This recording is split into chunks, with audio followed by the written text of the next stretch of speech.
राजनीति में वंशवाद को बढ़ावा देने वालों पर सीएम डॉक्टर मोहन यादव ने सियासी प्रहार किया है और मध्य प्रदेश, छत्तीसगढ़ और राजस्थान से आए युवा विधायकों को लोकतंत्र की विशेषताएं भी बताई। वहीं मुख्यमंत्री ने एक अन्य कार्यक्रम में प्रदेश के युवाओं को बड़ी सौगात दी है।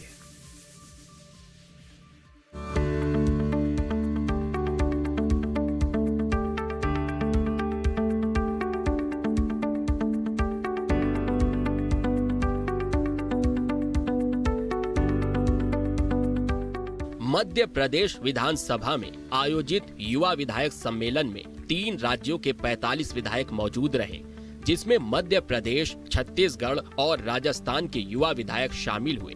इस युवा विधायक सम्मेलन में सीएम डॉक्टर मोहन यादव ने वंशवाद पर बयान दिया। उन्होंने कहा कि राजनीति में आने के बाद अपने परिवार पर ध्यान देना चाहिए, लेकिन अपने बच्चों को जबरदस्ती राजनीति में नहीं लाना चाहिए। अब भगवान राम को इसीलिए तो राम राज्य के कारण से जाना जाता कि कहाँ उनको सिंहासन मिल रहा था और कहाँ वनवास मिल गया। लेकिन ये हमारे लिए भी तो सीखने समझने की बात है कि भगवान हमारे आदर्श इसीलिए कि हम आज के दौर में उनके अच्छी बातों को कैसे धारण करें, उन सारी बातों को कैसे सीखें।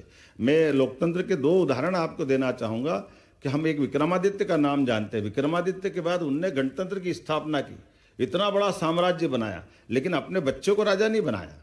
ये हमारे लिए उदाहरण है। इसी प्रकार से द्वारकाधीश भगवान कृष्ण के काल में जिनने, वो तो समर्थशाली थे और पूरा नाती पोता बड़ा परिवार था, लेकिन अपने बच्चों को राजा नहीं बनाया उन्होंने। ये जो हमारे लोकतंत्र की ऐसे कई सारी चीजें हैं। हम बने हैं, अगर बच्चों में दम होगा, बच्चे समझेंगे तो बन जाएंगे। हमको जबरदस्ती लाला के बनाने से कई बार हमारी राजनीति भी खराब हो जाती। तो हमारी इन सारी बातों में नैसर्गिक रूप से लोकतंत्र की खूबसूरती ये है। और आज के दौर में तो और समसामयिक है। हम सब समझते हैं इस दौर में जब दुनिया हमारी तरफ देख रही है, भारत को 2047 की तरफ बढ़ना है, अमृत काल की तरफ बढ़ना है। और ये बिल्कुल सही बात है कि 75 साल में अगल बगल के देशों में देखो तो अब लोकतंत्र बचा कहाँ है। अब पाकिस्तान, अफगानिस्तान, जहां भी आप देखोगे हो क्या रहा है। साथ ही मुख्यमंत्री डॉक्टर मोहन यादव ने युवा विधायकों को देश के लोकतंत्र की विशेषताएं बताई। जब अंग्रेज देश छोड़ के जा रहे थे तो उन्होंने बहुत सारे षड्यंत्र करके इतनी सारी रियासतों को फ्री कर दिया और ऐसा मान लिया था कि हमारे जाते ही, जैसे अफ्रीका और बाकी जगह उनने माना था भारत में ऐसा हो जाएगा। लेकिन मुझे इस बात की प्रसन्नता है कि उनके तमाम षड्यंत्रों के बावजूद भी, भले ही देश का बंटवारा भी कर दिया उनने, लेकिन हमारे देश के अंदर लोकतंत्र की जड़ों की मजबूती थी कि आज हम अपने इस देश के, दुनिया के सबसे बड़े लोकतांत्रिक देश के नाते से अपनी पहचान बना रहे हैं।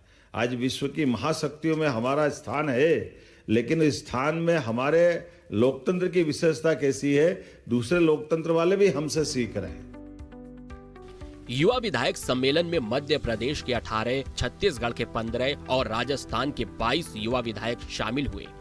विधानसभा में आयोजित इस युवा विधायक सम्मेलन में मुख्यमंत्री डॉक्टर मोहन यादव के साथ विधानसभा अध्यक्ष नरेंद्र सिंह तोमर, राजस्थान विधानसभा अध्यक्ष वासुदेव देवनानी और छत्तीसगढ़ विधानसभा अध्यक्ष डॉक्टर रमन सिंह की गरिमामयी उपस्थिति रही। साथ ही सीएम डॉक्टर मोहन यादव ने सभी विधायकों से कहा कि राजनीति में मर्यादा और अनुशासन बेहद जरूरी है। ये बात भी सही है कि हमको अपने इस कामों के साथ करते करते लंबे समय तक अपने परिवार के लिए भी निजी रूप से जरूर ध्यान रखना चाहिए। हमारे राजनीतिक क्षेत्र में आने के बाद अगर हमारे परिवार के अंदर, घर के अंदर के बच्चों के ऊपर संस्कार गलत पड़ जाए, अगर उनकी धारा बदल जाए तो हमारा रहना बेकार है। इसलिए ये बैलेंस भी हमको करने की आवश्यकता है और उतनी ही हमारी सारी चीज़ों में मर्यादा की आवश्यकता भी है। मुझे इस बात की प्रसन्नता है कि जब मैं इस तरफ देखता हूँ तो आनंद भी आता है। लेकिन मेरे जीवन में तो और जोरदार मजा आया कि पहली बार तो टिकट मिली, बड़ी मुश्किल से, और टिकट मिली तो लौटाना भी पड़ी। तो ऐसे में अपने अनुशासन के आधार पर ये भी ध्यान रखना चाहिए कि पार्टी आपसे अपेक्षा करे तो पार्टी के साथ आप उस दौर में भी अपना कहीं ये सब चीज़ें होगी, हुआ नहीं हुआ, लेकिन आपको बैलेंस रखना, आप यही आपकी परीक्षा रहेगी।